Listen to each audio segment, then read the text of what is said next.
Shalom bien-aimés frères et sœurs, shalom peuple de Dieu. Nous vous saluons tous par la puissance du nom de Jésus-Christ le ressuscité. Et nous vous souhaitons tous les bienvenus dans cette école de la grâce de Dieu, là où nous partageons la parole de Dieu, là où nous nous nourrissons spirituellement, là où nous grandissons dans la connaissance de l'évangile de la grâce, l'évangile de la vérité. Nous bénissons l'Éternel encore une fois à la manière des hommes de nous avoir permis de pouvoir se retrouver encore là. Selon le calendrier grégorien, nous sommes en 2025. Et nous disons un grand merci à ce Dieu-là qui n'a pas permis que nous puissions mourir hier ou avant-hier, mais qui nous a encore fait grâce de pouvoir vivre et pouvoir contempler cette belle journée. Shalom à vous tous qui nous suivez en direct, ainsi à ceux qui nous reçoivent en différé. Que la grâce et la paix du Seigneur vous accompagnent. Bien-aimés frères et sœurs, ce matin, nous allons parler sur le thème que nous allons introduire. Nous allons introduire ce thème parce que nous allons pouvoir parler sur ça pendant quelques dimanches, pendant quelques semaines. Nous allons pouvoir nous atteler là-dessus. Et le thème que nous partageons ce matin s'intitule « Combat le bon combat de la foi ». Combat le bon combat de la foi. Dimanche passé, bien-aimés frères et sœurs, nous avions parlé sur la nuit des traversées. Et nous avons dit que les disciples de Jésus, lorsque Jésus était sur la terre, ils avaient entamé une traversée pour aller de l'autre bord de la mer. Et pendant qu'ils traversaient, la Bible nous dit que Jésus dormait dans la barque et que, à un moment donné, le vent s'est élevé et les flots se sont élevés, les tourbillons, il y a eu une frayeur et les disciples, ils étaient en panique. Alors que pendant cette traversée, le Seigneur dormait. Mais comme ces gens n'avaient pas assez de foi, donc ils étaient inquiets de ce qu'ils allaient mourir. Ils allaient périr. Ils sont allés réveiller le Seigneur qui dormait dans la barque pour lui dire « Pourquoi ne t'inquiètes-tu pas de ce que nous périrons ?» Et nous avons pris ce texte, bien aimé, pour pouvoir faire une métaphore, pour pouvoir expliquer que la traversée de ces disciples ne pouvait pas être sereine parce que ceux qui traversaient n'avaient pas assez de foi pour arriver au bord ou bien de l'autre côté. Mais il y avait le Seigneur Jésus qui était avec eux, qui dormait. On pouvait dire que le Seigneur avait assez de confiance à ses disciples que, étant donné qu'il était présent, il n'y avait rien qui pouvait y arriver. Mais malheureusement pour eux, le Seigneur ce jour-là dormait. Peut-être qu'il n'a pas vu venir la tempête pour anticiper et les disciples tremblaient. Et nous avons dit que le Seigneur qui dort dans la barque, cela peut être symbolisé par le Saint-Esprit qui s'est endormi dans le cœur de beaucoup d'enfants de Dieu. Cela pouvait se symboliser par le Saint-Esprit qui est entristé dans le cœur de beaucoup d'enfants de Dieu. Mais le pourquoi? Parce que ils n'ont pas assez de foi pour qu'ils soient agréables aux yeux de Dieu. Et lorsque Dieu n'est pas content, lorsque nous ne sommes pas agréables aux yeux de Dieu, c'est que Dieu est attristé à notre égard. C'est que le Saint-Esprit est attristé à notre égard. Or, la Bible dit, sans la foi, nul ou personne ne lui peut être agréable. Nous avons mis l'accent sur la foi. Nous avons martelé sur ce domaine de la foi. Avoir assez de foi, avoir suffisamment la foi pour pouvoir affronter les événements qui peuvent nous entourer. Nous avons dit que, bien aimé, nous avons besoin d'avoir assez de foi pour affronter même la vie quotidienne. Nous avons dit que, bien aimé, sans la foi, nous ne pouvons pas expérimenter les bienfaits de Dieu. Nous avons martelé là-dessus à ce qui concerne la foi. Alors, tout au long, bien aimé, de ce mois de janvier, nous allons parler sur le combat. Nous allons exhorter le peuple de Dieu de combattre le bon combat. Mais le combat que nous allons exhorter, le combat que nous allons encourager le peuple de Dieu tout au long de ce mois de janvier à pouvoir combattre, la Bible le dit, c'est le combat de la foi. Alors, pour combattre ce combat bien-aimé, la Bible nous donne les moyens, la capacité. La Bible nous montre la capacité. La Bible nous montre les armures ou les armes que nous devons utiliser afin de pouvoir combattre ce combat. C'est ainsi que, bien aimé, nous allons pouvoir parler de combattre le bon combat. Aujourd'hui, nous allons introduire ce concept. Nous allons introduire cet enseignement afin que nous puissions développer après certains éléments, vous et nous ensemble. Alors, nous vous invitons, frères et sœurs, de pouvoir ouvrir nos Bibles dans le livre de Éphésiens au chapitre 6, versets 10 à 17. Ça, c'est les textes de base que nous allons pouvoir décortiquer pendant plusieurs semaines. Ça sera le texte de base, bien-aimé, qui va pouvoir nous aider à pouvoir comprendre le combat de la foi. Aujourd'hui, nous n'allons pas développer ce texte, mais nous allons l'introduire. Après, Dieu voulant, nous allons pouvoir développer ce texte tout au long de ce mois de janvier.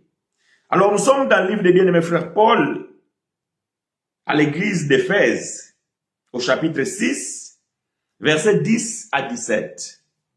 Éphésiens, chapitre 6, verset 10 jusqu'au verset 17. Je lis pour vous et avec vous.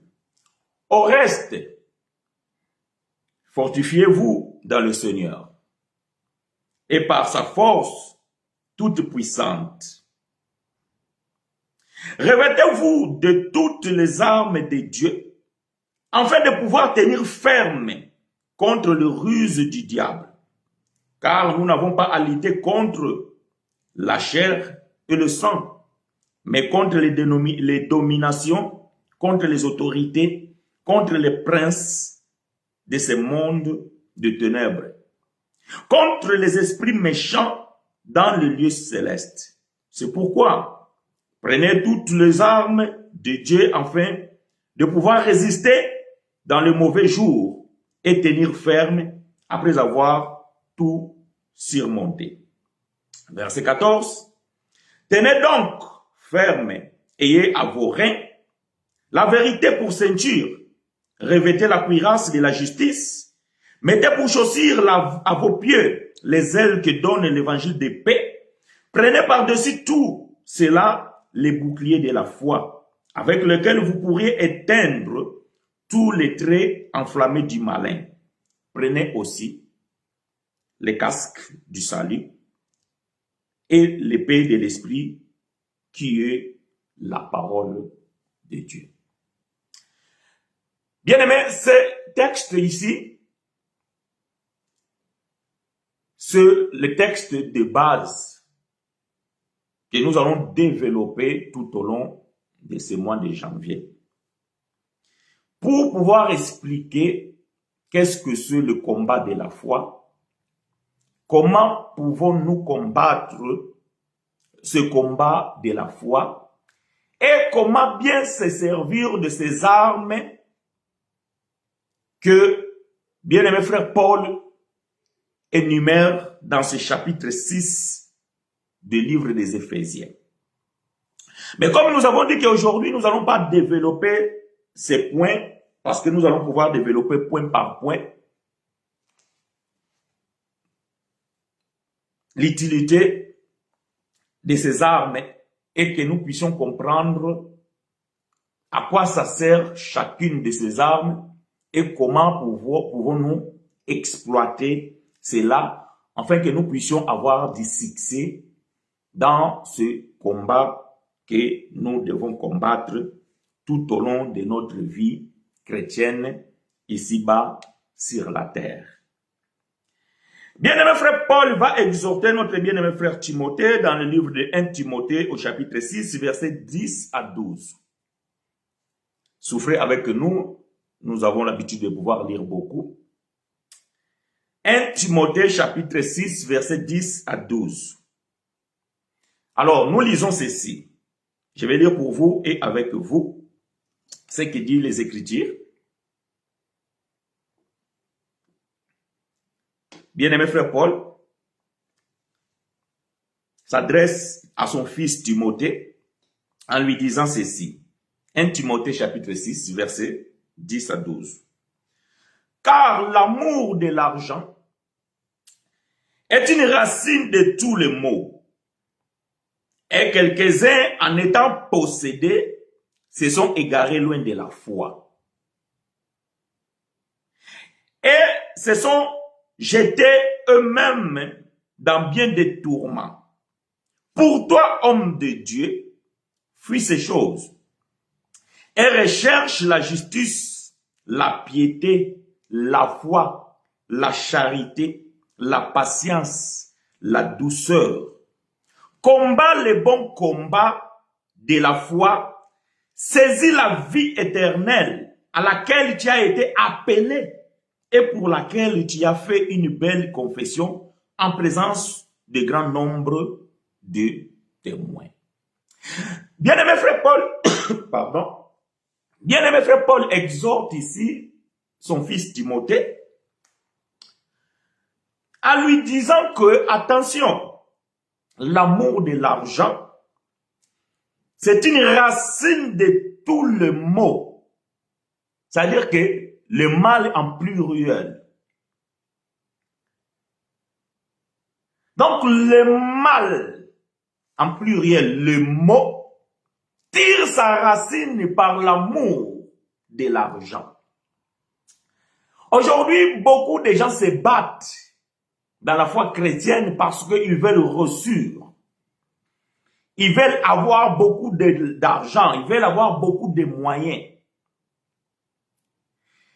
Beaucoup de gens bien-aimés, ils veulent vivre une vie prospère. Voilà pourquoi aujourd'hui, vous allez comprendre dans les assemblées, on parle plus de l'évangile de la prospérité que d'autres choses. On parle plus de la bénédiction que la foi, la sanctification ou l'amour. Parce que tout le monde veut reçu. Tout le monde veut avoir une vie meilleure. Mais bien aimé, nous avons déjà dit ici que la réussite matérielle, la réussite financière, c'est le fruit du travail. Cela n'a rien à voir, bien aimé, avec tu as beaucoup gêné, tu as beaucoup prié, et que Dieu a envoyé le corbeau, il t'a visité. Non, non, non, non. Quand vous voulez avoir des moyens, vous devez travailler. Il n'y a rien qui se donne dans ce monde gratuit pour toujours. Vous devez travailler. Alors, frère dit que beaucoup se sont égarés loin de la foi en ayant possédé l'argent. Beaucoup d'argent. Donc, d'autres termes, des biens matériels. L'apôtre va pouvoir dire aux frères que, mais pour toi, homme de Dieu, fuis ces choses. Ça veut dire que nous devons nous abstenir de ce qui est la racine de tout le monde. L'apôtre ne veut pas dire ici qu'il ne faut pas travailler, qu'il ne faut pas faire des business, qu'il ne faut pas faire des affaires, qu'il ne faut pas chercher l'argent. Non.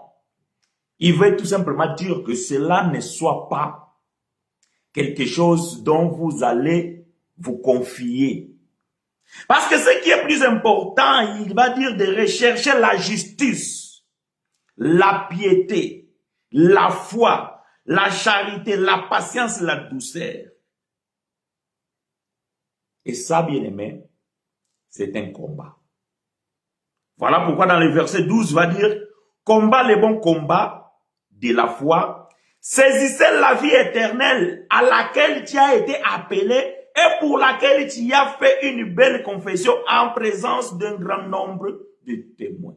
Donc, le bien-aimé frère Paul ici rejoint cette parole de l'Écriture qui dit que cherchez premièrement le royaume de Dieu et sa justice, et le reste vous sera donné par-dessus tout.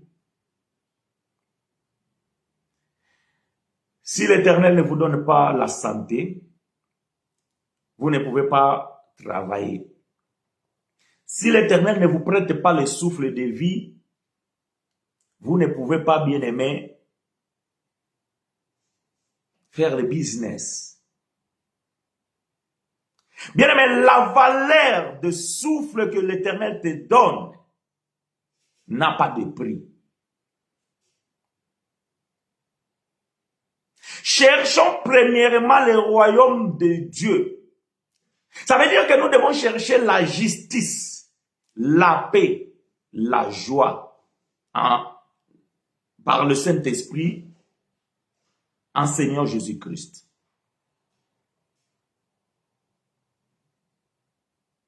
Ce n'est pas mauvais, bien-aimé, de pouvoir avoir de l'argent. Et quand vous travaillez sincèrement, honnêtement, et que vous gagnez votre salaire honnêtement, bien-aimé, vous allez vous réjouir et sans culpabilité. Parce que vous êtes juste. Parce que vous cherchez la paix. Et à cela, vous allez vous réjouir parce que vous menez une vie en ordre. Mais quand vous avez les biens mal acquis, cela vous procure l'inquiétude. Cela vous met mal à l'aise. Cela vous enlève la paix. Même la justice, puisque vous avez fait des choses ignobles, peut-être injustes, pour pouvoir acquérir ce bien. Quand vous aimez l'argent, bien-aimé frère Paul dit, attention, c'est la racine de tous les maux. S'il y a des guerres aujourd'hui dans ce monde, 99% de ces guerres sont liées à la richesse, c'est-à-dire qu'il y a l'argent, au pétrole, au diamant. Vous voyez, l'Afrique peine à trouver la paix parce que est tellement gorgé de minéraux que ces pays ne trouveront pas la paix si facilement parce qu'il y a la convoitise. Voilà pourquoi les guerres se soulèvent d'ici par là, parce que il y a un intérêt financier très important. Les racines de toutes ces guerres, c'est l'argent. L'argent, c'est la guerre d'honneur.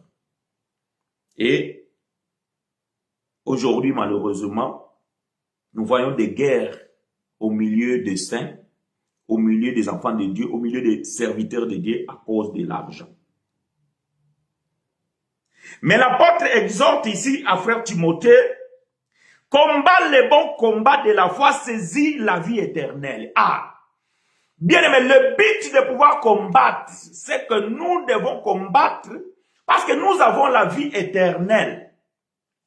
Mais cette vie éternelle que nous avons, bien aimé, c'est là aussi nous pose beaucoup de problèmes dans le sens que ce que nous possédons, l'ennemi va pouvoir faire tout afin que nous puissions nous décourager, afin que nous puissions, bien aimé, nous égarer, afin que nous puissions nous délaisser.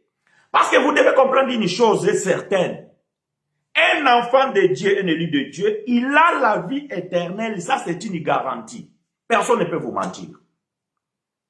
Voilà pourquoi quand nous allons développer les armes par lesquelles nous devons nous défendre, nous allons pouvoir entrer en détail de ces choses. Et vous allez voir pourquoi certaines armes, nous devons les posséder pour pouvoir se défendre et certaines armes, nous devons les posséder pour pouvoir attaquer. Mais ça, c'est à venir. Tout au long de ces mois de janvier, nous allons parler sur Éphésiens chapitre 6, versets 10 à 17. Donc, bien aimé, nous avons la vie éternelle, ça c'est une garantie. Par contre,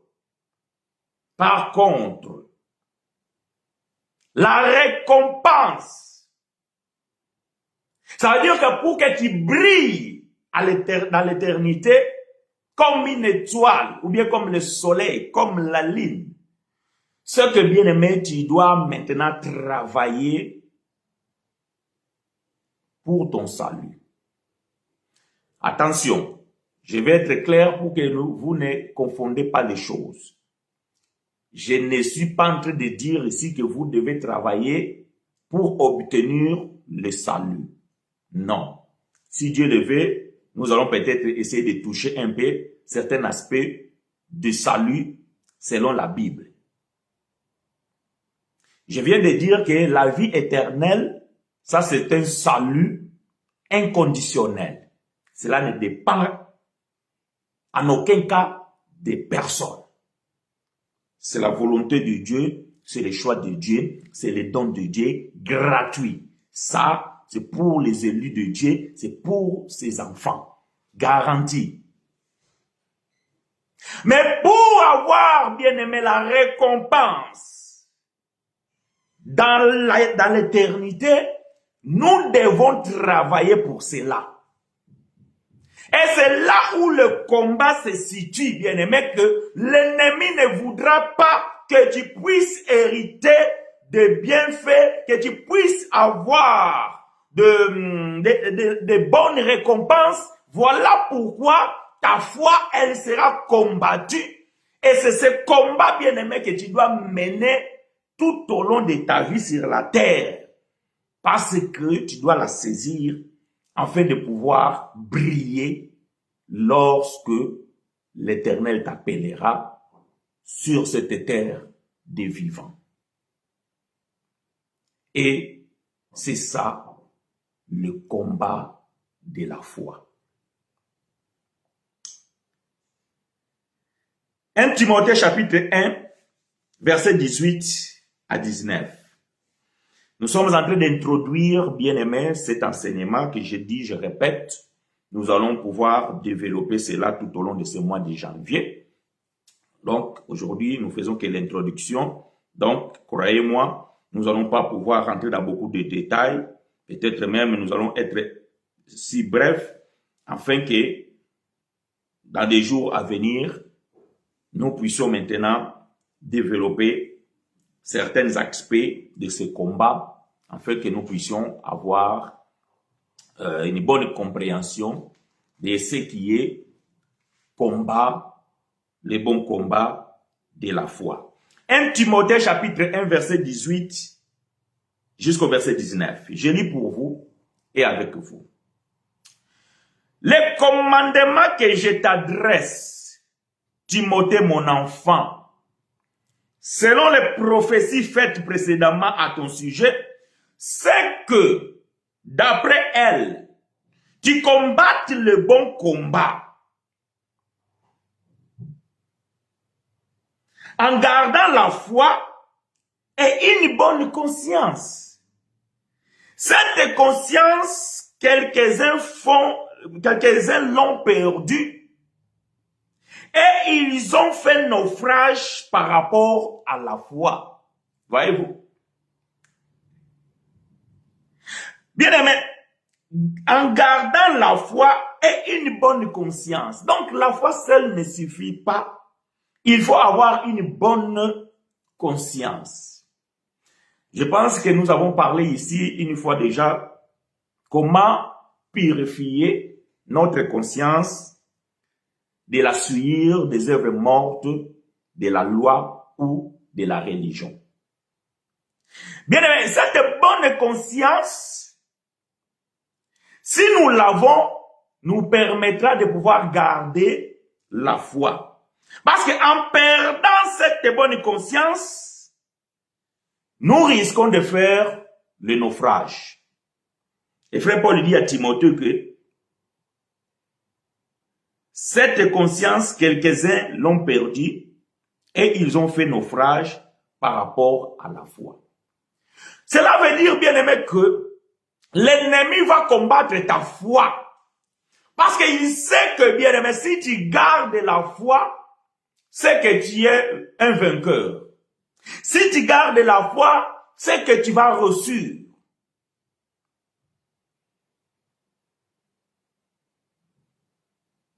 Si tu es combattu dans la foi, bien-aimé, ou si tu es combattu dans ta vie chrétienne, le but de l'ennemi, bien-aimé, c'est de pouvoir détruire la foi qui se trouve en toi. En quelque sorte, bien-aimé, la foi,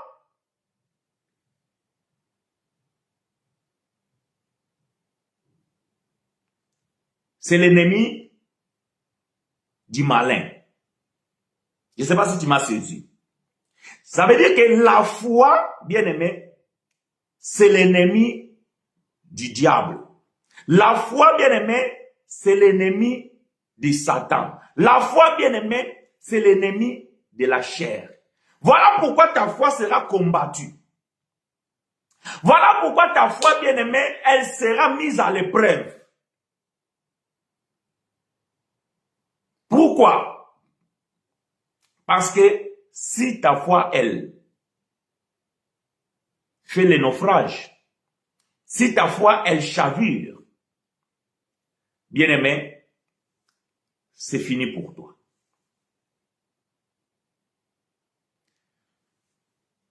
Tu peux mourir, aller dans la vie éternelle, mais bien-aimé, tu as échoué et tu ne pourras pas prétendre une récompense là au ciel. Parce que pour poser de bonnes œuvres, tu as besoin d'avoir la foi.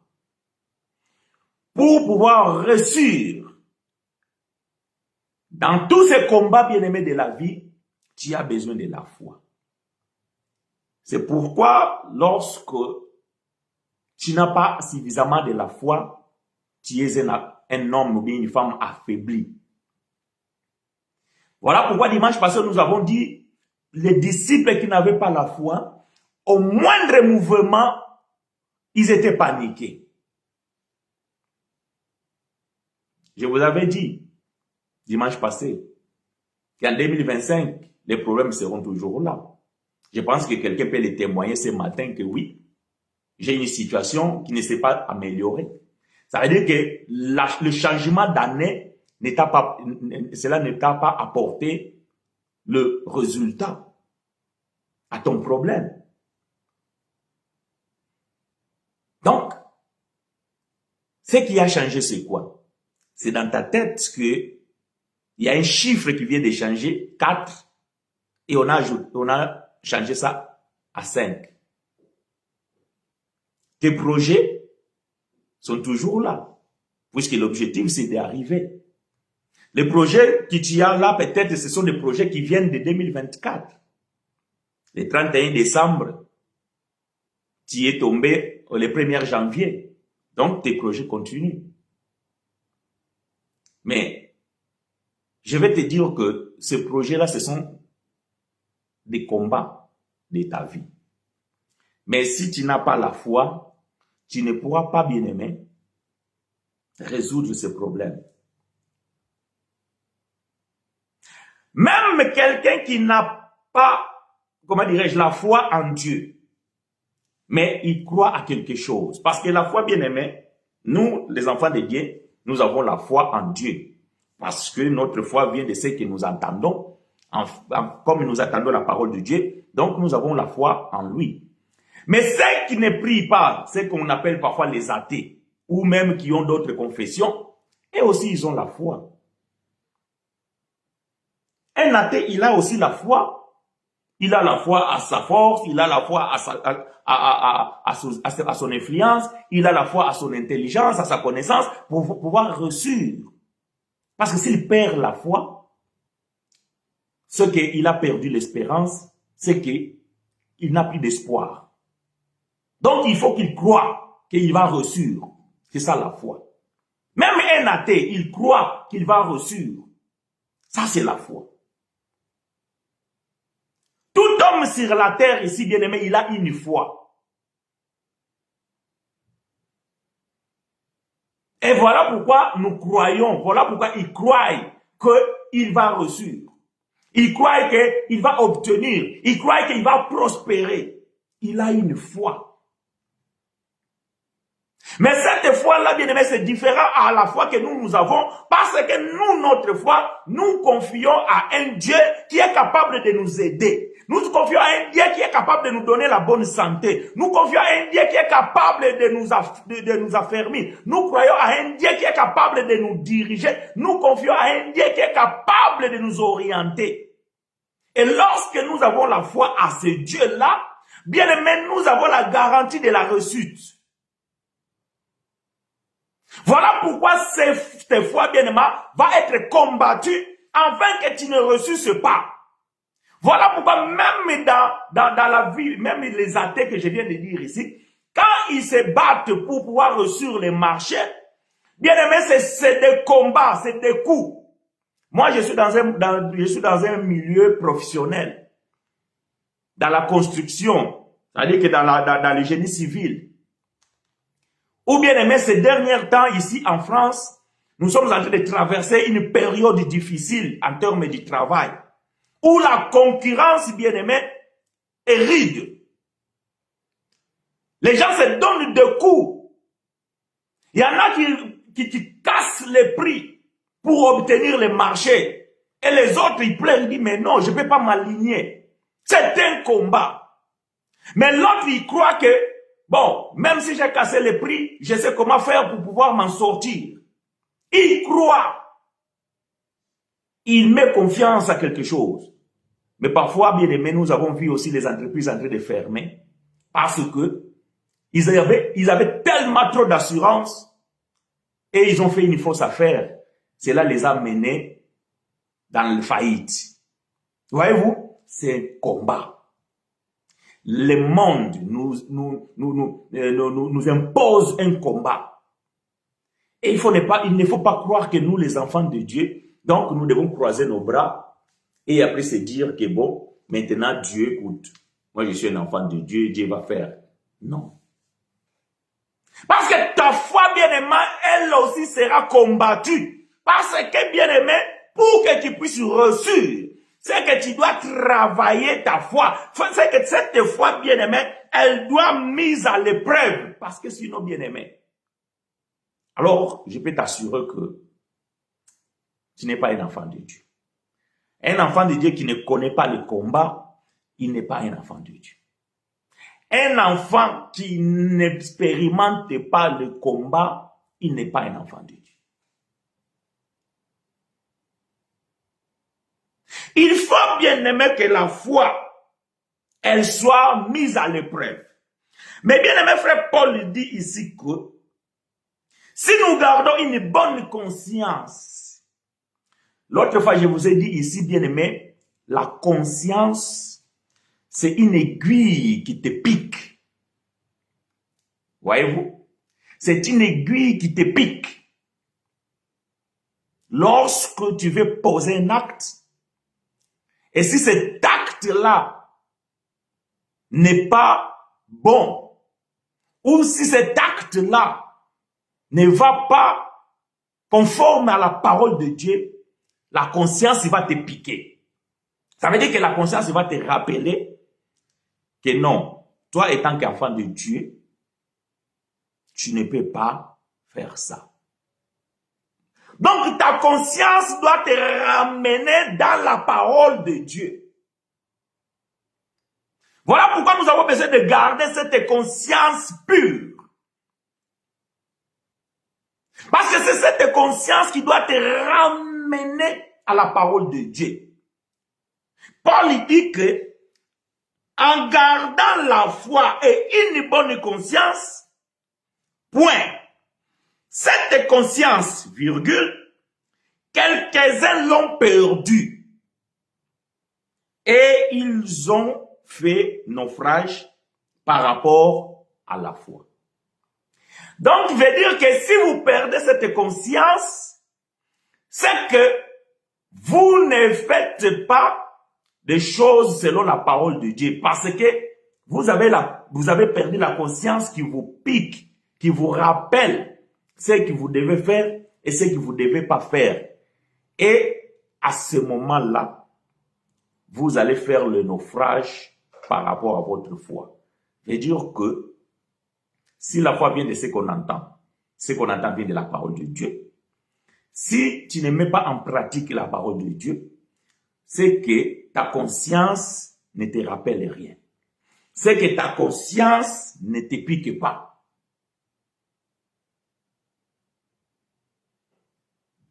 Et frère Paul dit, beaucoup ont fait naufrage par rapport à la foi. Donc, bien aimé, nous comprenons que les combats que nous devons mener, c'est un combat de la foi.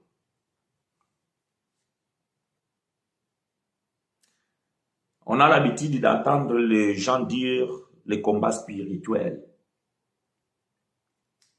les combats contre les esprits dans les lieux célestes. Bien-aimé, quel que soit le combat que tu peux connaître, l'objectif c'est d'atteindre ta foi. Quel que soit le combat, vous appelez comme vous le voulez. Au combat spirituel, au combat. L'objectif c'est d'atteindre ta foi. Si ta foi est touchée, tu es neutralisé. Bien aimé, la foi, c'est cette carapace. Alors, nous allons voir ça quand nous allons développer Éphésiens chapitre 6. Nous allons voir l'utilité de chaque armure, l'utilité et comment s'en servir et à quoi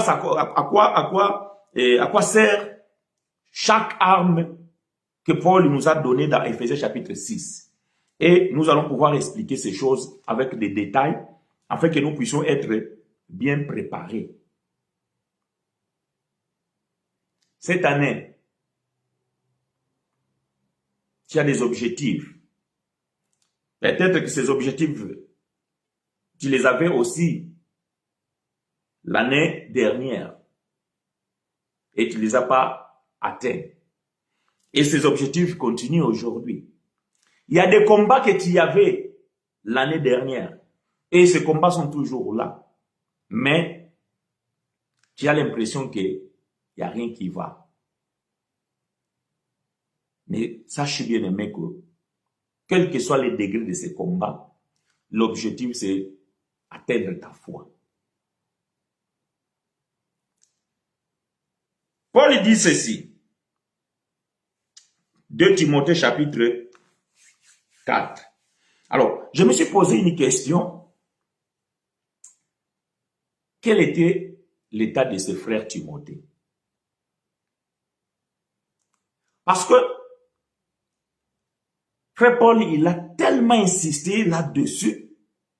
Il a tellement insisté sur le combat de la foi avec Timothée. Alors je me suis dit, mais qu'est-ce que Timothée avait pour que l'apôtre soit si exigeant à ce point d'insister là-dessus par rapport à ce combat? Je me suis posé cette question. Je vous assure que je n'ai pas eu la réponse encore. Mais je vais continuer à chercher pour percer ces mystères. Pourquoi à Tite ou à Philémon, il n'a pas dit la même chose? Il n'a pas insisté. Est-ce que Timothée, il avait la responsabilité des assemblées où les combats étaient rudes?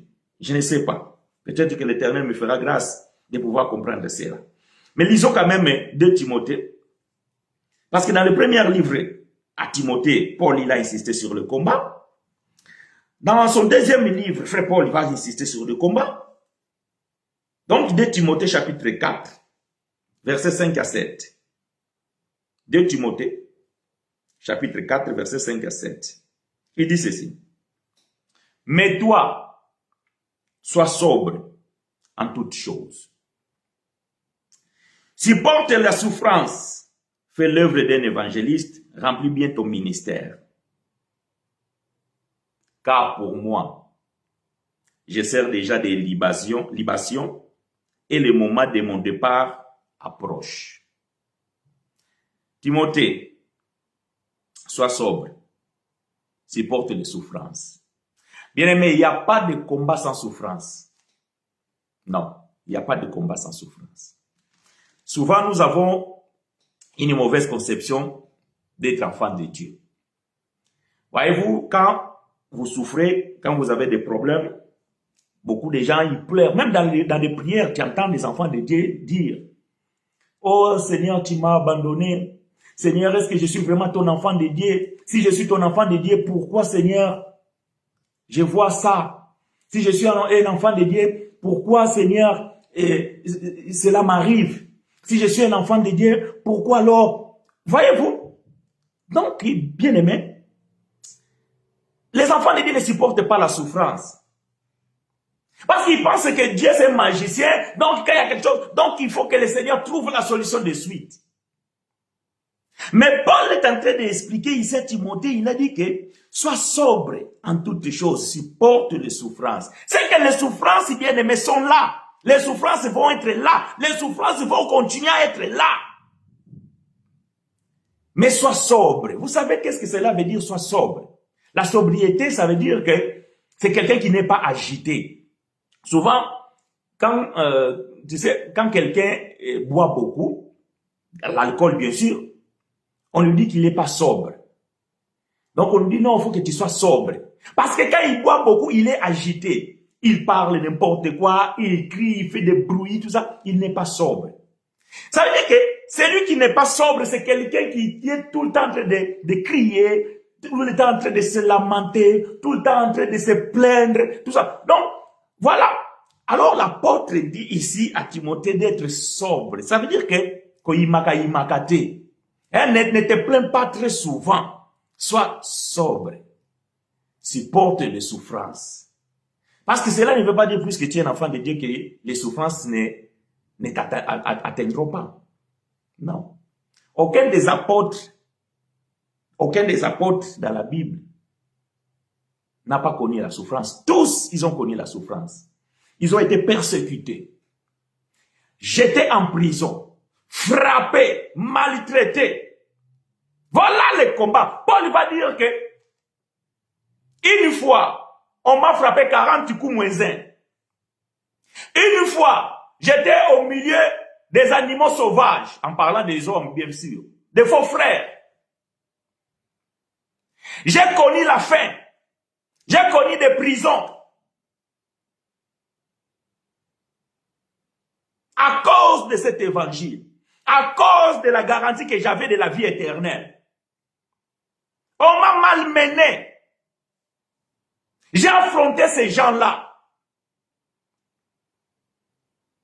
Dans la souffrance, dans des peines. J'ai résisté. Il dit, frère Timothée, mon fils, supporte la souffrance. Fais l'œuvre d'un évangéliste. Remplis bien ton ministère. Aujourd'hui, il y a beaucoup de gens qui n'arrivent pas à remplir leur ministère. Pourquoi? Parce qu'ils ne supportent pas la souffrance. Ils veulent de suite avoir des grandes églises. Ils veulent de suite avoir des grosses bagnoles. Ils veulent de suite avoir un succès. Et bien aimés, ils se sont égarés. Voilà pourquoi Paul dit dans 1 Timothée chapitre 6, on vient de dire il dit que l'amour de l'argent, c'est les racines de tous les maux. Mais il a dit à Timothée que quelques-uns en étant possédés se sont égarés loin de la foi. Beaucoup de gens, ils prétendent être des enfants de Dieu ou bien même des serviteurs de Dieu. Ils courent après les richesses de ce monde. Et ils sont tentés de faire des naufrages. Pourquoi?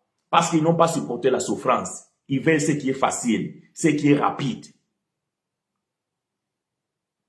Et les scandales, bien aimés, vous en connaissez. Sur les réseaux sociaux, tous les jours même qui passent, nous avons un scandale. Il ne peut pas passer une semaine sans qu'il y ait un scandale d'un pasteur qui a fait ceci, qui a fait cela. Pourquoi? Parce que les gens ne supportent plus la souffrance. Parce qu'ils ont cru que la vie chrétienne, c'est une vie de facilité, c'est une vie où donc tout est simple. Ça veut dire que tout est rose. Bien-aimé, pour posséder la récompense dans la vie éternelle, tu dois travailler dur, tu dois combattre, tu dois te battre. Parce que la seule chose dont l'ennemi ne peut pas te ravir, c'est la vie éternelle. Par contre, la récompense, tu peux la perdre. Tu peux la perdre, bien-aimé. Ça, je t'assure. La récompense, si tu ne travailles pas pour ça, tu peux la perdre. Et l'ennemi sait que la vie éternelle, c'est intouchable. Ça, c'est une garantie que Dieu le donne. Donc, l'ennemi ne peut pas te combattre pour te faire perdre la vie éternelle. Ceux qui confessent qu'on peut perdre la vie éternelle, tout ça, c'est qu'ils n'ont pas reçu la révélation de la parole de Dieu. L'ennemi le sait. Il ne peut pas te combattre pour te faire perdre la vie éternelle. Non. L'ennemi va te combattre afin que tu perdes la récompense que tu dois avoir dans l'éternité. Voilà pourquoi tu dois travailler pour cette foi. Voilà pourquoi tu dois travailler pour garantir cette récompense. Et cela, bien aimé, ne sera pas sans souffrance. Cela ne sera pas sans souffrance. Voilà pourquoi, bien aimé frère Paul va pouvoir dire, je pense que c'est dans le livre de 1 Corinthiens 9 ou 2 Corinthiens 9, il va faire la métaphore, il dit que les gens qui courent, voyez-vous, les gens qui courent, ils courent pour une récompense. Et ils se donnent beaucoup de moyens. Donc, ils doivent faire beaucoup d'entraînement. Ils doivent se sacrifier. Donc, il ne faut pas manger beaucoup de matières, comment dirais-je, de la graisse. Il faut faire des jeûnes permittantes. Il faut se lever le matin, courir. Il faut se donner les moyens. Donc, il faut que tu puisses te battre afin de pouvoir remporter les prix. Et Paul prend cette métaphore pour dire que moi aussi, mais Paul dit que moi, je ne frappe pas en vain. Je ne cours pas en vain. Donc, il a ciblé les objectifs. Tu dois savoir, bien aimé, où tu dois mener les bons combats. Tu dois savoir où tu dois mener les bons combats. Voilà pourquoi nous allons parler tout au long de ces mois de janvier sur les armes que Frère Paul nous a donné ici, dans Éphésiens chapitre 6, les armes pour nous pouvoir combattre. Nous avons des armes défensives et nous avons des armes offensives. Le bon combat, bien-aimés, beaucoup bien-aimés aujourd'hui, à cause des souffrances, ils se sont précipités. Bonjour frère, est-ce que tous ceux qui se disent chrétiens ont la vie éternelle? La réponse est non. Ça, je l'ai déjà dit. Aujourd'hui, les mots chrétiens, voyez-vous, aujourd'hui les mots chrétiens, permettez-moi de dire ainsi, c'est devenu un terme vulgaire. C'est-à-dire que ce mot a perdu le sens. Merci Ebilson pour 1 Corinthiens chapitre 9 de ce que je viens de dire. Donc, le mot chrétien aujourd'hui a perdu le sens. Bibliquement parlant, ce mot, c'est un injure. Voyez-vous? C'est un terme péjoratif, comme on dit en français. C'est-à-dire que quand on traitait quelqu'un chrétien, c'est qu'on les négligeait. On les disait un malheureux qui suit une croyance que les gens disaient comme des sectes. Voyez-vous? C'est à cause même de cette croyance que les apôtres ont été persécutés. Alors, c'est dire que tu es un chrétien, les apôtres ne le disaient pas. Non. C'est une identité donnée par ceux qui ont observé quelque chose dans la vie de ces gens, leur façon de vivre, leur façon de faire des choses. Ils ont dit que ces gens-là, ce sont comme Christ. Voyez-vous? Comment dirais-je? C'est le contraste. Voyez-vous? C'est une comparaison. Ça veut dire que quand on appelait quelqu'un chrétien à l'époque des apôtres, c'est qu'on a identifié dans cette personne-là quelque chose de Christ. Malheureusement, je le parle et je le dis avec beaucoup de tristesse. Malheureusement, dans nos jours, dans notre temps aujourd'hui, le mot chrétien, c'est lorsque tu es baptisé, tu payes la dîme, tu chantes dans une chorale, tu fréquentes une église quelconque, là où on parle de Jésus, donc on t'appelle chrétien. Mais je l'ai dit, je pense que dans une des conférences que j'avais fait lorsque j'étais invité par le frère à Diblin, j'avais dit que tous les enfants de Dieu sont des chrétiens, mais tous les chrétiens ne sont pas des enfants de Dieu. Je répète, tous les enfants de Dieu sont des chrétiens et tous les chrétiens ne sont pas des enfants de Dieu. Parce que, bien aimé, quand tu es un enfant de Dieu, lorsque tu écoutes la parole de Dieu, la parole de Christ, tu crois. Tu ne crois pas parce que tu as voulu, non. Tu as cru parce que tu es prédestiné à la vie éternelle. C'est ce qui fait de toi que, automatiquement, donc, tu as cette semence en toi qui ressort. Alors, il y a certaines personnes qui ne sont pas élues. Vous pouvez parler de Jésus comme vous voulez. Il va croire de ses lèvres, de sa bouche. Mais, authentiquement, il ne croit pas. Parce que, bien aimé, si tu n'es pas prédestiné par Dieu, tu ne peux pas croire. Ça, ce que je vous dis, c'est une vérité. Parce que parfois, il n'y a pas longtemps encore, j'ai fait un débat ici chez moi là, avec un bien-aimé que j'aime bien. Parfois, il me suit aussi, j'espère qu'il va me suivre. Je lui ai dit, parce qu'on parlait de prédestination, je lui ai dit, frère, C'était au sujet de Romains chapitre 10, verset 4, j'ai dit que la Bible dit, Christ est la fin de la loi pour ceux qui croient. Mais tu vois, il faut croire.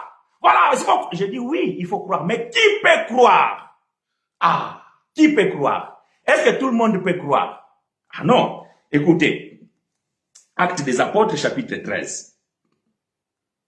Parce que nous, ce qui fait notre force, ce sont les Écritures. C'est-à-dire que moi, je ne peux pas affirmer quelque chose si je n'ai pas les soubassements dans les Écritures. Alors, Actes des Apôtres, chapitre 13, dit ceci.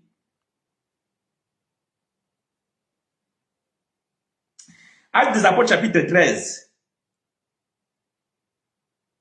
verset 47-48. Acte 13, 47-48. Je réponds à la question de la sœur. Après, nous allons passer à un autre point parce que nous allons pouvoir mettre point virgule aujourd'hui. C'est une introduction, je veux bien dire. Aujourd'hui, nous allons introduire sur le combat, combattre le bon combat. À partir de dimanche prochain, nous allons maintenant entamer. Donc, nous allons développer le Éphésiens chapitre 6 à partir des versets 10 à 17. Donc, les armures, les armes que nous devons posséder pour pouvoir entamer ou pouvoir amener bien ce combat. Et nous allons expliquer chaque arme, son utilité et comment pouvons-nous se servir de ces armes afin que nous puissions tenir ferme dans ces combats. Parce que c'est un combat perpétuel. Jusqu'à ce que ta vie terrestre prendra fin, c'est alors que ce combat aura fin. Aussi longtemps que, bien aimé, nous sommes sur cette terre, ce combat, c'est un combat perpétuel. Voilà pourquoi nous devons savoir, bien aimé, bien se servir des armes que nous avons à notre possession pour bien mener ce combat qui est le combat de la foi.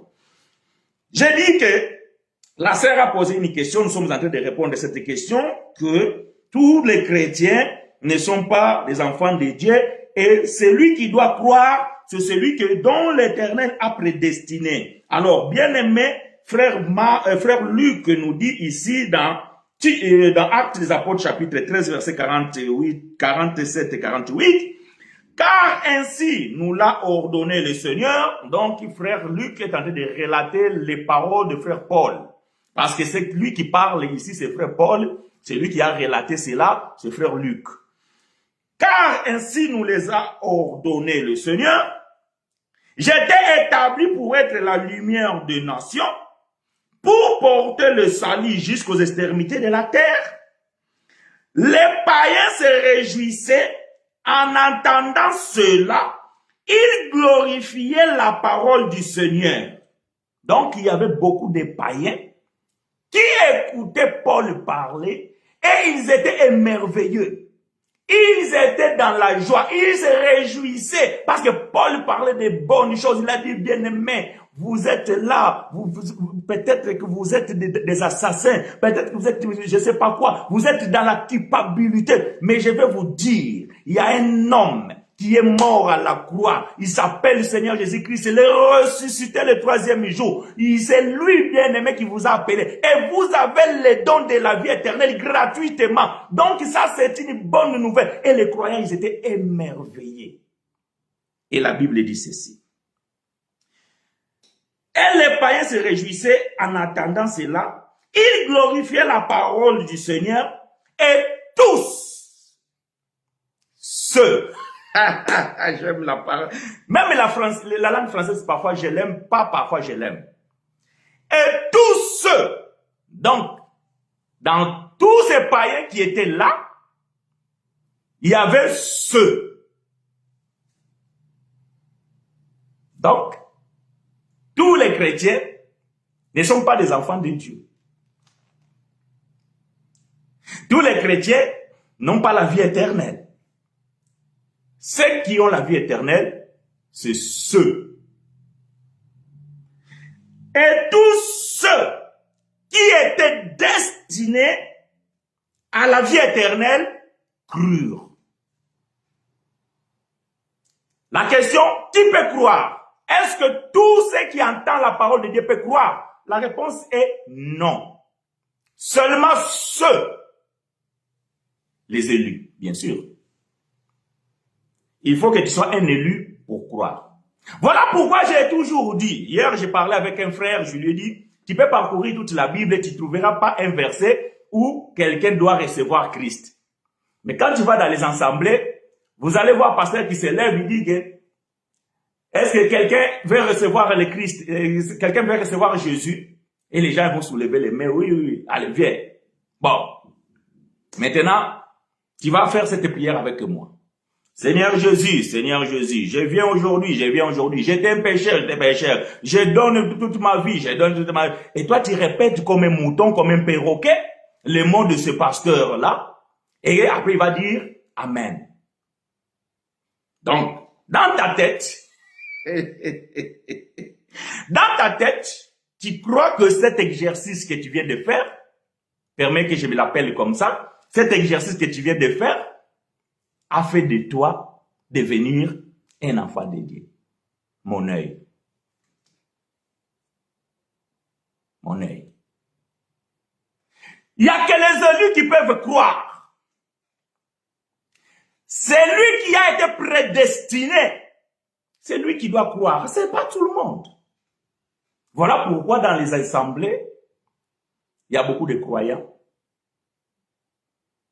Mais quand vous voyez comment ils marchent, vous avez du mal à dire que ça, c'est un chrétien. Quand vous voyez une sœur, un frère, la façon dont il s'habille, il vient dans l'assemblée, tu as du mal à dire que ça, c'est une sœur en Christ ou ça, c'est un frère en Christ.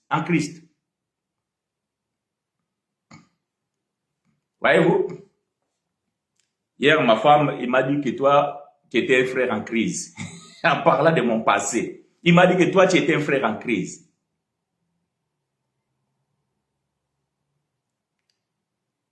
Voyez-vous? Donc, il y a beaucoup de frères en crise. Il y a beaucoup de sœurs en crise dans les assemblées.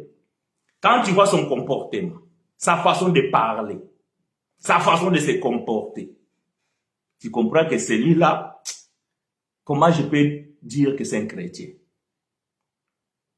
Parce qu'être un chrétien, c'est un modèle. Mais aujourd'hui, c'est banalisé. Tout le monde aujourd'hui, dès qu'il a une Bible, il va dans une assemblée, on l'appelle chrétien. Voilà pourquoi moi je préfère parler des enfants de Dieu que parler des chrétiens. Je préfère parler enfants de Dieu. Parce que quand je parle d'enfants de Dieu, je sais de quoi et de qui je parle. Que l'Éternel te soit favorable, ma sœur Christiane.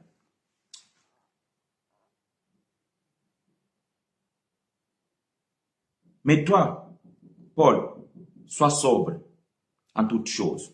Supporte les souffrances. Fais l'œuvre d'un évangéliste et remplis bien ton ministère.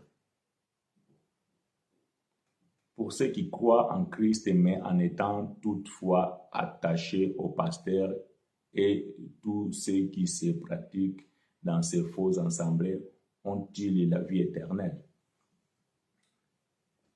Bon, on va éclaircir la chose, ma sœur, parce que si je réponds oui ou je réponds non, on va éclaircir la chose. Voyez-vous, Galates chapitre 4, à partir du verset 20, je pense, la Bible dit ceci. Dites-moi, vous qui voulez vivre sous la loi, n'entendez pas ce que dit la loi. Abraham a eu 2 fils. L'un de la femme esclave, l'autre de la femme libre. Celle de la femme esclave à qui? Selon la chair, et celle de la femme libre à qui selon les promesses. Ces 2 femmes, ce sont 2 alliances. Agar, c'est la mère des Juifs, d'Israël, Jérusalem actuelle, donc dans leur temps. Et Sarah, c'est la Jérusalem d'en haut. Ces choses sont allégoriques. Voyez-vous? Paul dit ces choses sont allégoriques. Ça veut dire que c'est image.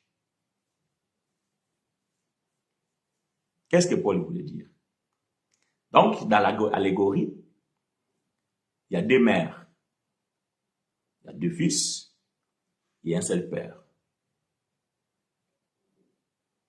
Donc, Paul est en train de faire quelque chose d'allégorie. Donc, nous allons prendre cette allégorie pour l'expliquer. Abraham, c'est le père. Donc, c'est l'allégorie de Dieu. Agar, c'est la mère. Et Ismaël, c'est le fils. Il va représenter Israël comme Ismaël. C'est allégorie, attention. Parce que l'on dit, ah, mais comment c'est allégorie? C'est image. Donc, Ismaël, c'est Israël.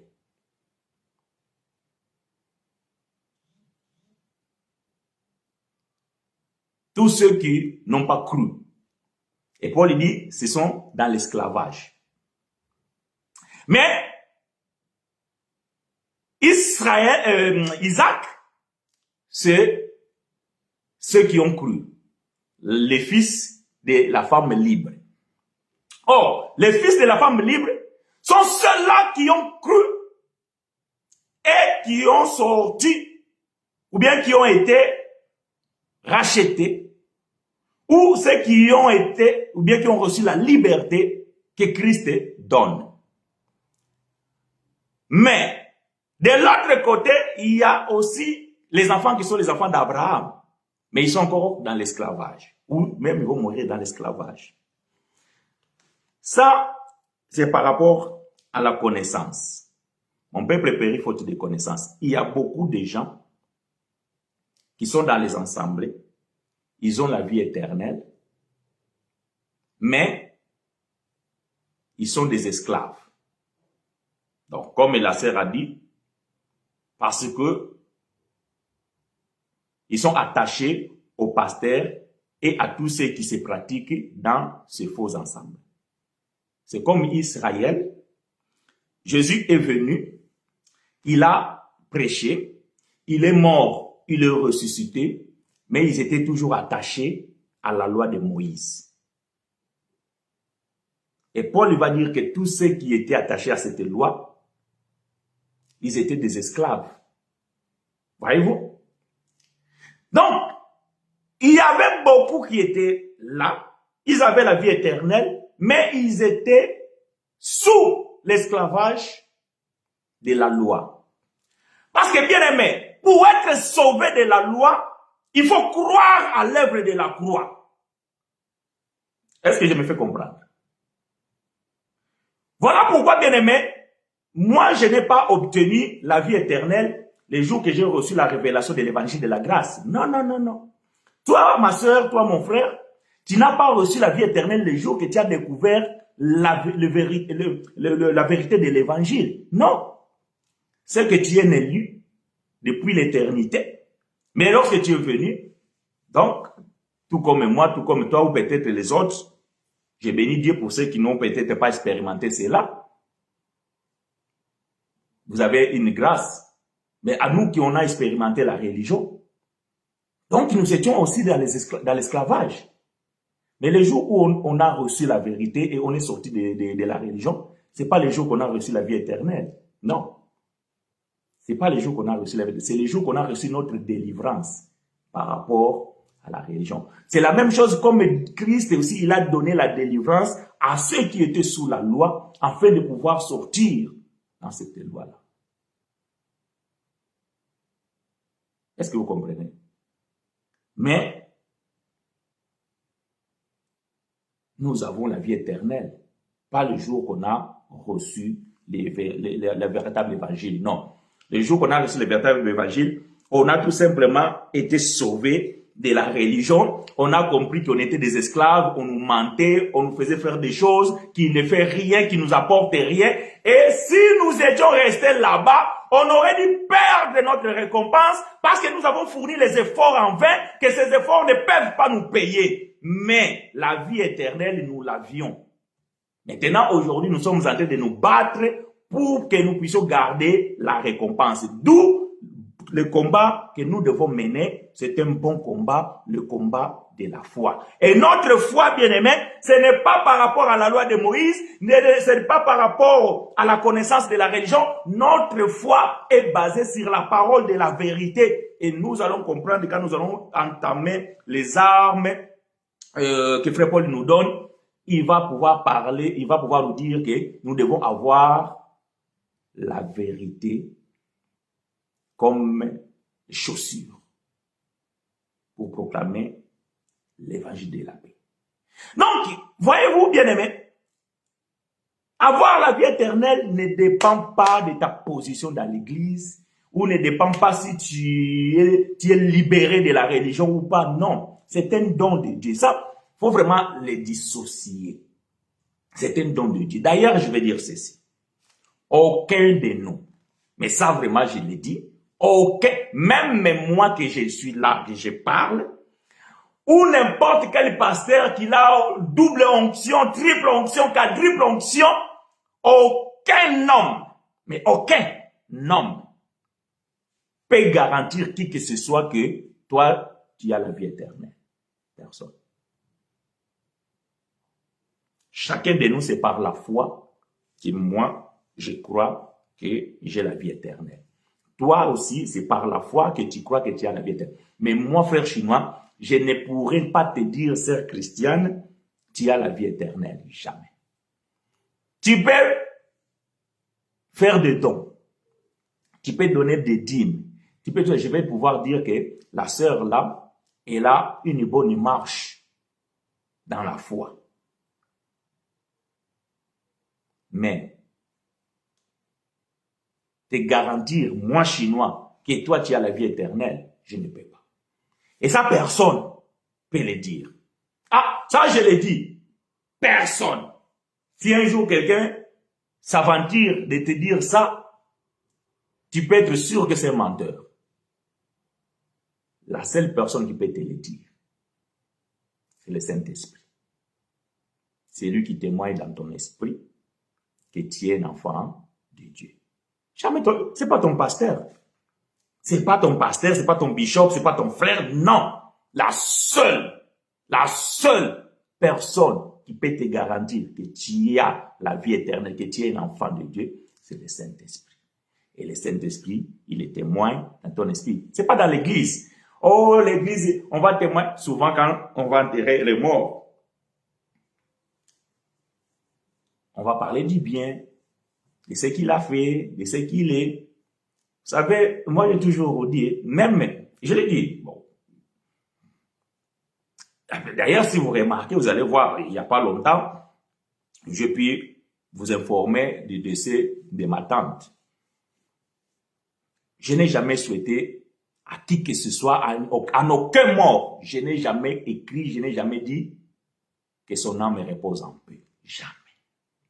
Parce que je n'ai pas la garantie que cette personne, son âme est en paix. Je ne sais pas. Non, ce sont des slogans. Mais celui comme moi que j'ai la connaissance, je sais que les mots ont le pouvoir. Donc je ne peux pas m'aventurer, moi, de dire que cette personne, brave homme, brave femme qui vient de mourir, que son âme repose en paix. Mais c'est devenu des slogans. Les gens, quand quelqu'un est mort, que son âme, même un voleur, on va le souhaiter toujours que son âme repose en paix. Qui vous a dit que son âme est reposée en paix? Personne. Voyez-vous, personne n'a la garantie de ça. Donc voilà pourquoi je ne peux pas m'aventurer de pouvoir dire que ça c'est un enfant de Dieu, ça c'est pas un enfant de Dieu, parce que j'ai vu comment il fait. Vous savez, frère Paul, avant qu'il se convertisse, j'ai toujours dit si c'était dans notre temps, je pense qu'il devait être envoyé en enfer 1000 fois, il devait être maudit, il devait être qualifié de Satan en personne, de frère de Lucifer, l'enfant de je ne sais pas qui, parce que ce n'est pas possible. Voyez-vous, dans notre temps aujourd'hui, quelqu'un vient dans une église, il tue les chrétiens. Dans le temps des réseaux sociaux, mais cette personne, il sera qualifiée comment? Ils vont parler, mais ils vont les critiquer, ils vont les jurer, mais ils vont les traiter de tout. Mais Dieu ne voyait pas cet homme de la manière dont les hommes, on les traite. Voyez, il y a beaucoup de gens que nous traitons là aujourd'hui. Dieu ne les voit pas de cette manière-là. Paul dit que lorsque le temps est venu, c'est lui qui m'a consacré, c'est lui qui m'a choisi, c'est lui qui m'a appelé dans le ventre de ma mère, voire même avant mon venir dans le monde. Il a dit de moi, basta, ça suffit. Maintenant, c'est fini, tu dois te consacrer à proclamer mon évangile. Bon, je demande toujours les gens qui ont critiqué Paul, est-ce qu'ils sont allés demander pardon à Paul? Non. D'ailleurs, au début, ils fouillaient. Parce qu'ils ne croyaient pas que Paul s'est converti. Voilà pourquoi Jésus avait dit que ne rentre pas à Jérusalem parce que c'est là où tu as fait beaucoup de dégâts. Personne ne va accepter ton témoignage. Va ailleurs. Va en Asie. Antioche. Commence là-bas. Quand ils vont voir la puissance de l'évangile, là maintenant, ton témoignage sera accepté. Voilà, bien aimé. Voilà pourquoi moi, j'aime pas porter les jugements sur quelqu'un que celui-là, c'est ci, celui-là, c'est là. Bien que parfois nous sommes tentés pour des événements. Ah, mais c'est pas possible, ce pasteur-là, il a fait ceci, tout ça là. Oui. Parce que bon, on est des humains, quand quelqu'un pose un mauvais acte, tout ça là, on les qualifie. Mais jamais, moi d'ailleurs, j'aime pas les gens, oh, celui-là, tu vas aller en enfer, tout ça. Et souvent, les gens qui disent aux autres qu'ils vont aller en enfer, c'est eux qui sont déjà dans l'enfer. Ils sont déjà dans l'enfer terrestre ici, ils se rendent même pas compte. Voilà, bien aimés frères et sœurs, nous avons voulu introduire ces messages que nous allons développer tout au long de ce mois de janvier. Donc, les thèmes que nous sommes en train de développer, combat les bons combats.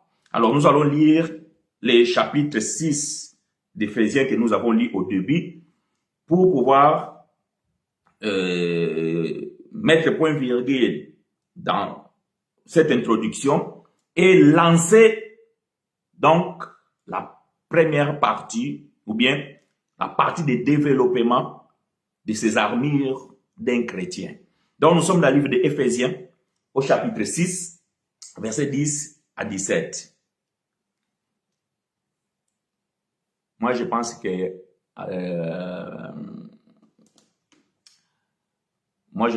qu'en tant d'enfant de Dieu, on peut le souhaiter quand même, cela n'enlève rien à notre foi, car la décision finale apparaît de Dieu. Je respecte. J'ai pas dit qu'il ne faut pas, j'ai dit moi. Donc, c'est ma conviction. Je respecte aussi ta conviction. Donc, cela, c'est pas une règle absolue. Je n'ai pas dit ici que c'est mauvais de le faire. Non. J'ai dit moi, de la même manière, donc, je ne peux pas certifier un vivant qu'il a la vie éternelle. De la même manière aussi, je ne peux pas certifier à un mort qu'il a la paix. Ça, c'est ma conviction, ce n'est pas une règle absolue. Donc, je respecte ta position, qui n'est pas mauvais, c'est louable.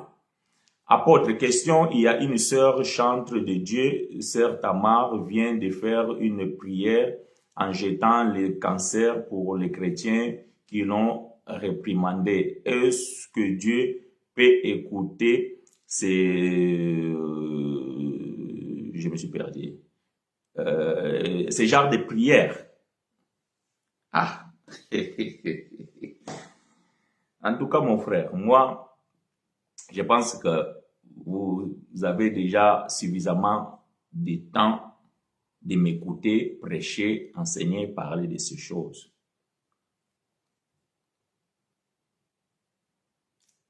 La réponse, vous l'aurez dans quelques temps. Si la prière de cette personne est exaucée, donc ces gens vont venir témoigner. Ils vont dire qu'écoute, j'avais injurié cette sœur, il a prié, et maintenant, voilà, je suis couvert de cancer. Mais vous oubliez aussi que quand quelqu'un va chez l'Enganga, ou bien chez Marabout, pour tirer un mauvais sort, cela arrive. Maintenant, si cette sœur-là, que tu viens de citer là, comment si la femme Tamar, si c'est un Nganga, et qu'il lance un mauvais sort à quelqu'un, et cela arrive, Donc, vous allez dire que c'est Dieu qui l'a exaucé. Non. Il est qui pour commander Dieu? Voyez-vous, moi, je vous ai dit, en fait, c'est comme les gens qui sont là, ils prient. Seigneur, mes ennemis qui ne meurent pas, qui voient comment tu vas m'élever. Moi, j'ai l'impression que les chrétiens, en général, je veux dire, en fait, ils ont fait un modèle de Dieu. Voyez-vous? C'est comme Israël. Moïse est monté dans la montagne et ils sont restés. Ils ont dit, mais c'est pas possible, c'est Moïse, ceci, c'est là. Aaron, nous, non. Nous avons besoin de voir un Dieu physique. Parce que le Dieu de Moïse, on ne le voit pas. Alors, comment expliquer quelque chose à quelqu'un qu'on ne voit pas? Donc, fais-nous un Dieu. Et ils ont fait un veau d'or à leur guise. Donc, ils l'ont dimensionné. Ils l'ont fait comment il va. Et ce Dieu-là, il va faire ce qu'eux demandent de faire. Et les chrétiens, j'ai l'impression qu'aujourd'hui aussi, ils ont un Dieu qui pense qu'ils peuvent manipuler ce Dieu-là. Ils pensent que ce Dieu-là, donc il écoute toutes les prières parce que toi, tu es un enfant de Dieu. Non, Dieu, en fait, Dieu, ce n'est pas un homme pour être influencé par qui que ce soit. Voyez-vous? Mais vous avez façonné un Dieu dans votre manière. Et ce Dieu-là, il fait ce que vous voulez. Non, ça, c'est un ganga. C'est un marabout. C'est pas le Dieu tout-puissant, le créateur des cieux et la terre. Non.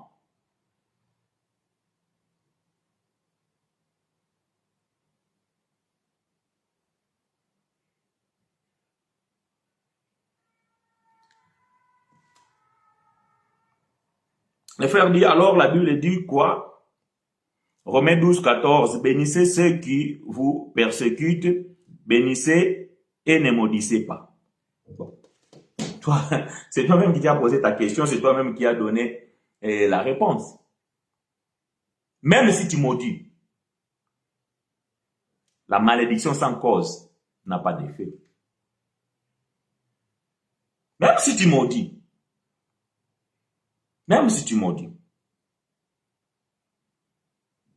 si Dieu protège cette personne, rien. Maintenant, si la personne il est nganga, il y a des sorts qui sont jetés. Ça, bien aimé, il faut pas douter à ça, parce que souvent, j'ai vu des frères qui sont dans la grâce et ils n'acceptent pas cet aspect-là de ce monde parallèle, en fait. Ils n'acceptent pas ça. Moi, je ne suis pas dans cette lignée-là. Hein, je dis parce que j'ai des frères que je discute, on partage, donc ils sont dans la grâce, mais ils n'acceptent pas cet aspect-là, que il y a des marabouts qui peuvent faire des choses, tout ça, alors que c'est une évidence, on le voit. Dans le monde physique, il y a des bons, il y a des mauvais. Dans le monde spirituel aussi, il y a des bons, il y a des mauvais. Après, c'est qui le maître de l'univers? C'est Dieu. Je vous ai toujours dit, Dieu c'est un scénariste. Ça, bon, vous savez, beaucoup ne croyez pas ça. Là. Dieu c'est un scénariste.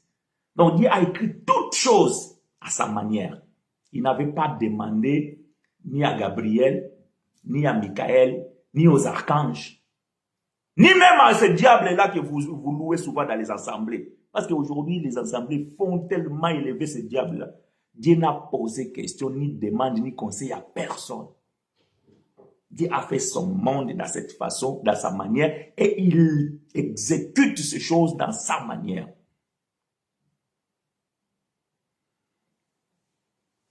Ephésiens chapitre 6, verset 10, nous allons mettre point virgule, je vous ai dit.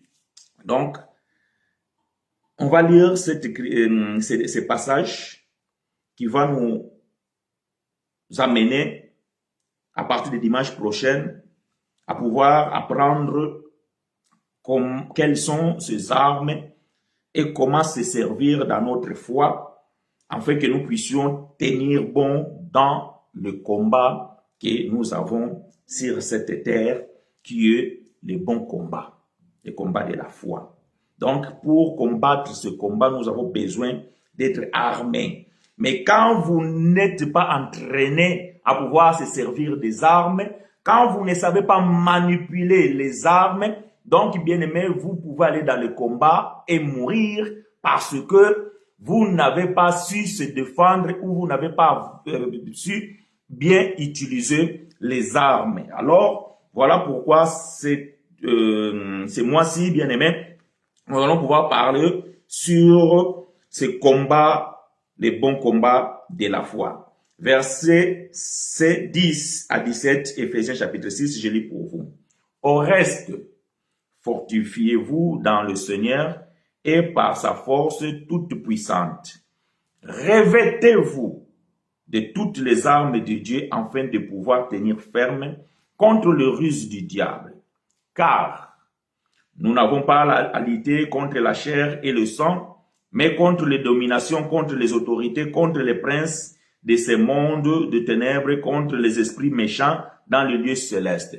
Dieu voulant, dimanche prochain, je vais vous faire lire ce passage dans une version plus claire et nous allons comprendre quelles sont ces autorités dont la Bible parle ici dans une version plus claire et plus proche de l'original.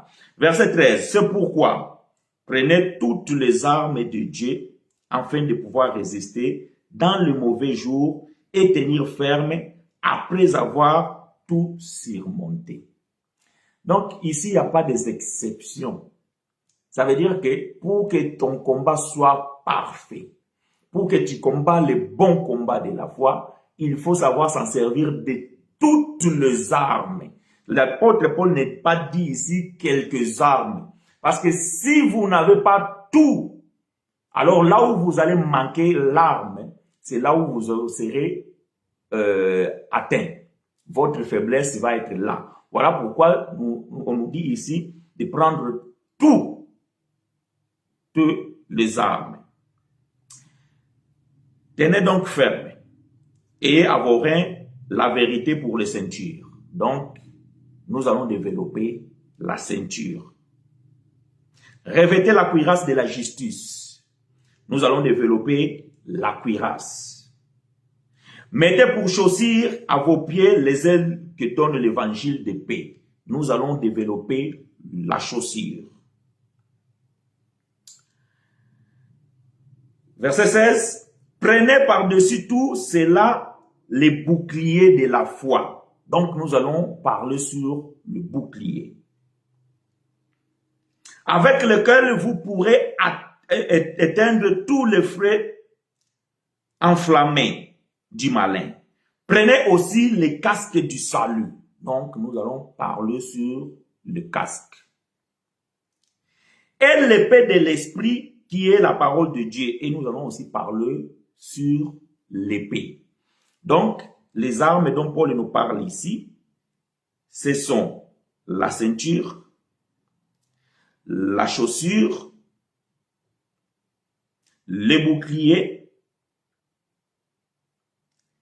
la chaussure, j'ai déjà dit, les boucliers, on a les casques et l'épée. Donc, nous allons bien aimer développer ces armes une par une et savoir quelle est l'importance de cela dans notre vie de la foi et comment nous devons nous asservir et à quoi se servent ces armes. Voyez-vous? Donc, il y a l'armure d'un combattant.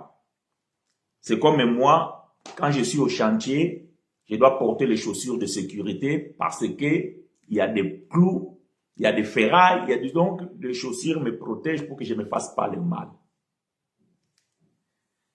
Et parfois, il me faut des gants parce que je dois protéger mes mains.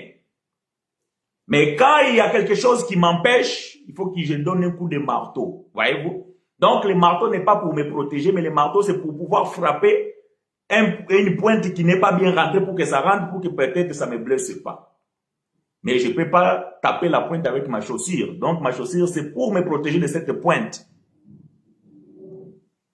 Donc, ainsi aussi, bien-aimés, les armes dont bien-aimé Frère Paul nous parle ici, nous servent à nous protéger, à nous défendre, mais il y a aussi les armes qui servent à frapper ou à pouvoir attaquer.